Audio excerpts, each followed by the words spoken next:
CarMarshal is your personal automotive negotiator right at your fingertips. The website is super easy to navigate. Just type in your zip code and select what it is you're looking for. Then voila, all of the joys of shopping without the hassle of haggling. Click on their link below to start your pain-free car buying experience today. Why the hell so many people are trying to tell me to slow down? Seems like motherfuckers should be shutting the hell up and enjoying the show. I notice you shake, like when you talk about this. It makes you nervous? A little bit. I mean, it's cause I really did love and care about him. Like, it was like unhealthy because I say it's unhealthy because it was like I didn't care about myself because I just care about him. And I would do like selfless things for him, and then I wouldn't get anything reciprocated. But then I would watch him like treat other women better than he treat me. It still bothers you. It does because it's still fresh. You know, the last time I seen him was in April. I mean, it's been months, but I think I never had a man put his hands on me. So, it's like he put his hands on me and made me feel like it was always like a push and pull with him. It's like he would pull me close to him and push me away at the same time, which confused me. And I don't know, it just hurts. The other night when we spoke, you said that in addition to you saying that you honestly thought that this was what love was. Mm-hmm. And I mean, that really broke my heart. I mean, it's not too many things that make me like choke up. But when you said that, it really, I mean, I just laid down thinking like all night, like, wow, you know, like just to really hear you. And it's like you believed it, you know, that this is what love is. Yeah, I really thought so that. young, you know. Mm-hmm. You mentioned because you mentioned to me that he had done good things as well as bad things. And those bad things were the beatings that you allege and things like that. And so I wanted to ask you, when you compare those good things, because you shared with me, like he's, of course, helped you move. I guess giving you gifts and things like that. After our conversation, because obviously you're here now because you had to think about it because you weren't, you know, sold on like coming to tell your story. Yeah. What made you change your mind and come forward? He had like cut me off. Okay. When did he cut you off? He cut me off beginning of May. This year? Yes, this year. He cut me off and so I was just gonna like move on gracefully and like just let it go and like, because I'm not like a petty, spiteful, malicious person. I was just whatever, you know. But then he like keep reaching out to me, hit me up on Instagram. I blocked his number, so he was just hitting me up on Instagram saying like, I miss you, call me. So finally, you know, I relapsed, and because I was missing him too, and so I reached out to him. I texted him like, hey, and we were talking like, hey, how are you, type of stuff, and then it like the conversation went left, like it always does. It went left, and he was like, you're so disrespectful, like you don't know what you did, like I've been helping you so many years, you and your daughter, and that's how you treat me. And he like not once mentioned or acknowledged anything that he's done to me. And it's like, I just had enough. Like, I don't know, it just angered me what he was saying. And I was like, you need to be held accountable for your actions, because I'm not the first and maybe not the last person that you're going to do this to. Everyone else had let you or allowed you to just get away with it, including me. Mm-hmm. And you need to be held accountable for your actions. And maybe, hopefully, this will prevent him from doing it again to another woman. And I know that, and another reason why I want to do this interview, because I know that there's plenty of girls out there who are young and naive and didn't know no better like me. And that's what old rich men prey on and try to manipulate them and abuse them. And whoever's watching this, I hope like it opens up your eyes to the real truth. Like, yeah, he could say he loves you and this and that, but if he's putting his hands on you, that's not love. Did you ever, I guess, call the police or never? No, because, I mean, I was scared. Did he ever threaten you? Like, if you were to say something?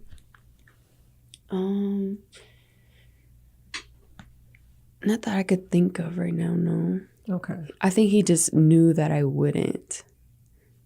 So explain, because I know a lot of viewers are going to be asking, because obviously the videos told a different story. They were under the impression that everything was all good between you and Diddy. Mm-hmm. And then when I got the call that, no, this was something that you intentionally did.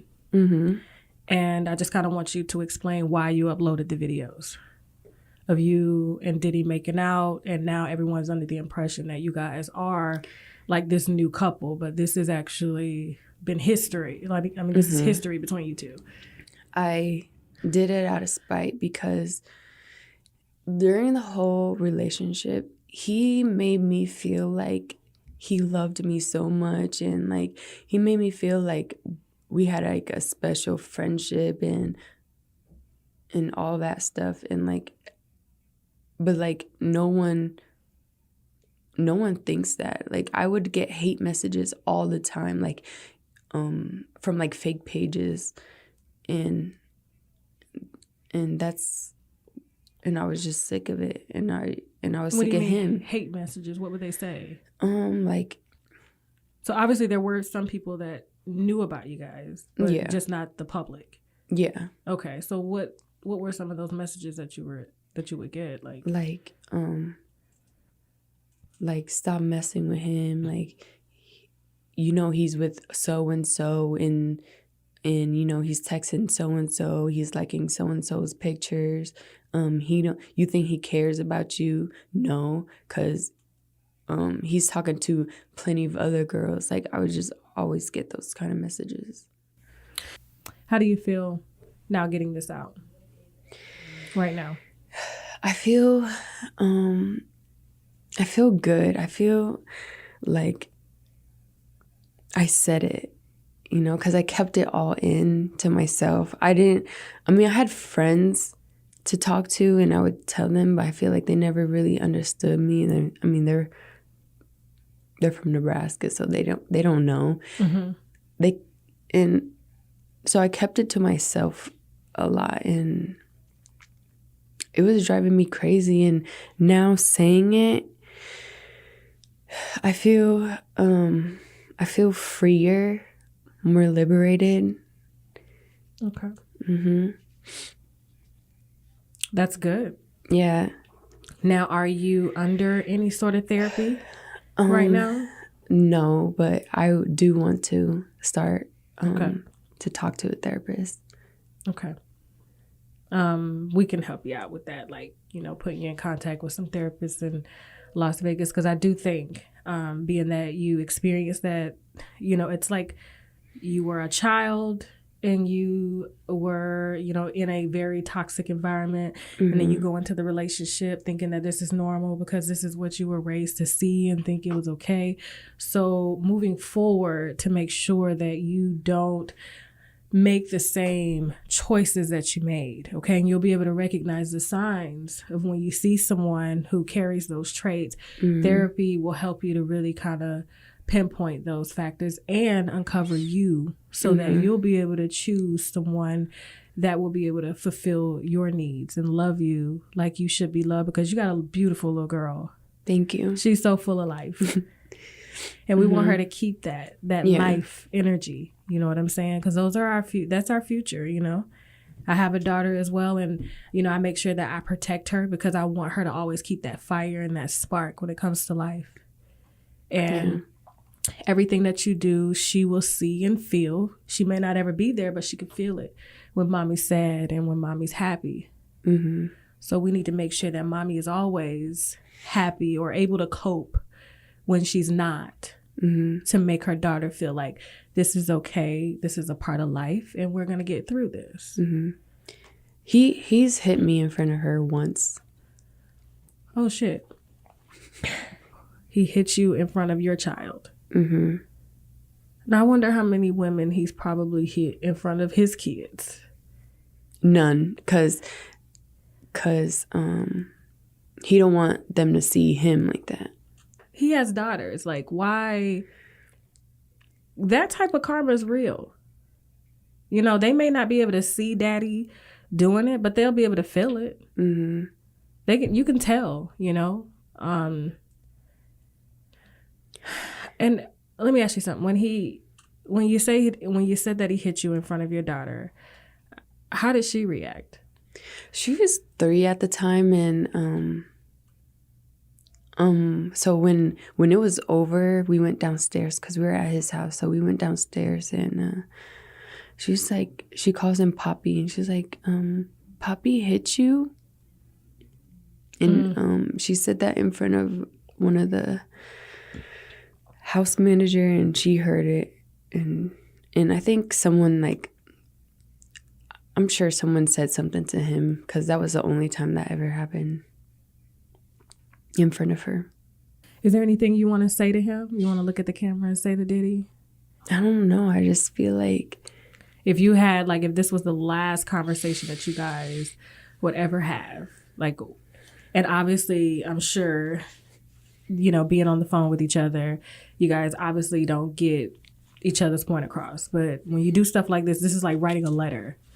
You know, that's one thing I've learned going through therapy. Is when you write a letter, not only do you get to get it out, but the other person, there's no dialogue to go back. So they only have to hear you. So this is your moment for, like, your letter. That's funny. I've tried to express how I feel so many times to him through text. I write, like, paragraphs, tell him on the phone, in person. I even wrote letters to him.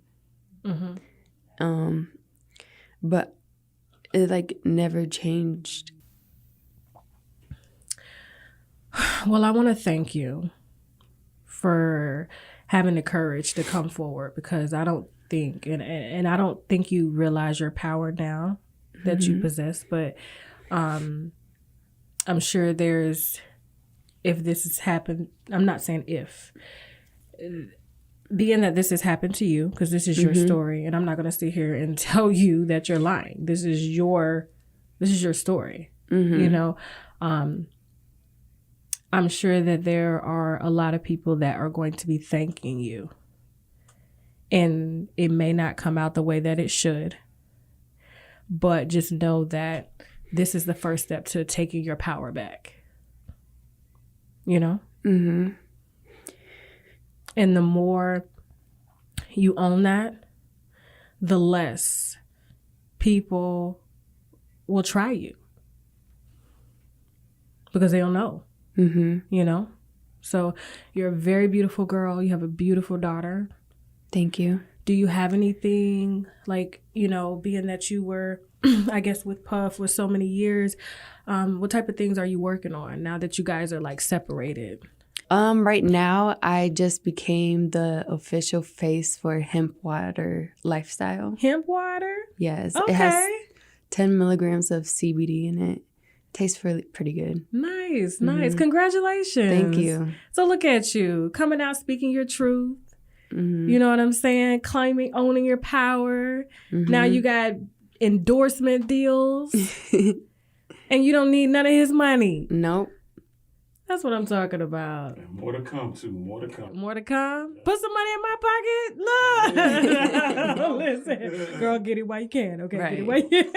Listen. Exactly. Well, is there anything else you want to share to the viewers so that they can get to know you? Because I'm sure that you're going to be, this is not going to be the first time you're going to tell your story, because I think,